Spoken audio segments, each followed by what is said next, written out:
السلام عليكم ورحمة الله تعالى وبركاته. إخوان من مسجد بلال بمدينة ليج، زالت المساعدات الإنسانية كتوافد على المسجد، سواء الجالية المغربية المقيمة بالمدينة والنواحي والجالية العربية، حتى من البلجيكيين وغير البلجيكيين ما زالوا يصيفطوا لنا المسائل من الأسرة والأدوية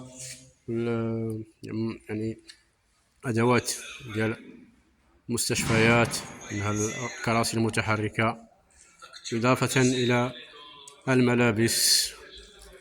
كما كتشوفوا هنا الخير موجود إن شاء الله، وبعد يومين ولا 3 أيام إن شاء الله هاد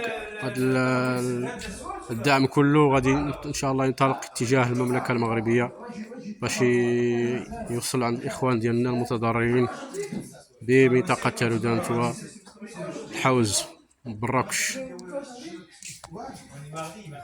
يعني العمل متواصل ليل ونهار من الإخوان المشرفين على مسجد بلال والجمعيات المدنية، المجتمع المدني بليج.